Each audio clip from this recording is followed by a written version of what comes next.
آقا علیہ الصلوۃ والسلام فرماتے ہیں بے شک اللہ پاک نے زمین و آسمان بنانے کے بعد سور کو بنایا اور حضرت اسرافیل علیہ الصلوۃ والسلام کو عطا فرما دیا۔ ہم نے یہ بچپن سے سنا ہے کہ حضرت اسرافیل سور پھونکیں گے، آج ڈیٹیل میں سن لو وہ سور ہے کیا۔ حضرت اسرافیل سور کو اپنے منہ میں لیے ہوئے ہیں اور عرش الہی کی طرف دیکھ رہے ہیں اور انتظار میں ہیں کہ سور پھونکنے کا کب حکم دیا جاتا ہے۔ یا رسول اللہ صلی اللہ تعالی علیہ وسلم یہ سور ہے کیا؟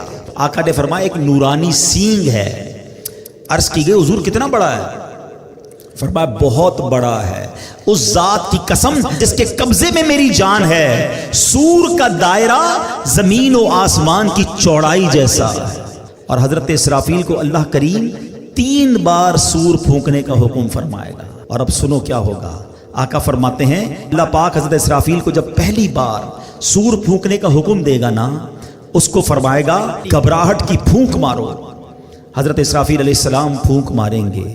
اب جب اس کی ہولناک آواز آئے گی نا تو زمین و آسمان والے گھبرا اٹھیں گے۔ اللہ پاک کے حکم سے حضرت اسرافیل اس آواز کو، اس پھونک کو اور لمبا کریں گے۔ اب اس کی ہولناکی سے پہاڑ ہلنے لگیں گے، بادل چلتے ہیں ایسے پہاڑ چلنے لگیں گے، ریزہ ریزہ ہو جائیں گے، شدید زلزلہ طاری ہو جائے گا۔ جیسا کہ اللہ پاک فرماتا ہے جس دن تھر تھرانے والی تھر تھر آئے گی، اس کے پیچھے آئے گی پیچھے آنے والی، دل اس دن خوف زدہ ہو جائیں گے۔ ایک جگہ نہیں، قرآن میں جگہ جگہ قیامت کی منظر کشی کی گئی ہے، قیامت کا حال بیان کیا گیا ہے۔ نبی پاک علیہ الصلوۃ والسلام نے مزید فرمایا کہ اس وقت زمین سمندر میں پھنسی ہوئی اس کشتی کی طرح ہوگی جسے سمندر کے تھپیڑے لگتے ہیں، کشتی کے سوار کبھی اوندھے گرتے ہیں۔ اس وقت دودھ پلانے والیاں دودھ پیتے بچوں کو بھول جائیں گی، حمل والیوں کے حمل گر جائیں گے، بچے دہشت کے سبب بوڑھے ہو جائیں گے، شیطان زمین کے کناروں کی طرف بھاگیں گے، فرشتے مار کے انہیں پھر زمین کی طرف ڈال دیں گے۔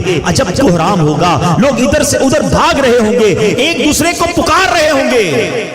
ابھی لوگ اسی حال میں ہوں گے کہ زمین پھٹ جائے گی۔ اب لوگوں پر ایسی کیفیت اور خوف اور دہشت طاری ہوگی کہ اللہ پاک کی بہتر جانتا ہے۔ سنو، آسمان بھی گلی ہوئی چاندی کی طرح پھٹ جائے گا، سورج اور چاند بے نور ہو جائیں گے اور آسمان کو اس کی جگہ سے کھینچ لیا جائے گا۔ یہ پہلی سور پھونکنے کے بعد حال ہوگا۔ اب دوسری سور پھونکنے کا وقت آئے گا۔ پھر اللہ پاک حضرت اسرافیل علیہ السلام کو سور میں موت کی پھونک مارنے کا حکم فرمائے گا۔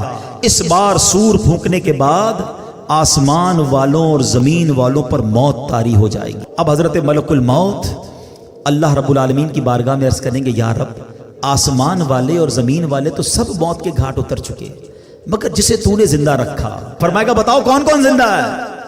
حضرت ملک الموت کہیں گے یا رب تو زندہ ہے اور تجھے کبھی موت نہیں آنی، تیرے سوا عرش اٹھانے والے فرشتے بھی زندہ ہیں، حضرت جبرائیل حضرت میکائیل بھی زندہ ہیں۔ کہیں گے مولا میں بھی زندہ ہوں۔ اب حضرت جبرائیل اور حضرت میکائیل پر بھی موت طاری کر دی جائے گی، وہ بھی موت کا مزہ چکھیں گے۔ پھر ملک الموت عرض کریں گے اے مالک، جبرائیل اور میکائیل بھی موت کا ذائقہ چکھ چکے۔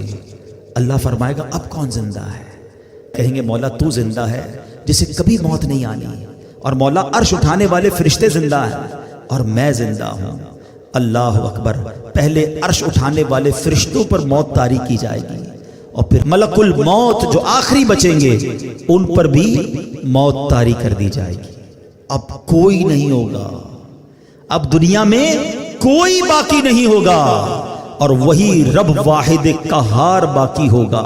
وہ بے نیاز ہے، اس کا کوئی باپ نہ اس کا کوئی بیٹا، وہی اول ہے وہی آخر ہے۔ اور اب اللہ کیا فرمائے گا؟ لمن الملک اليوم، آج کس کی بادشاہی ہے؟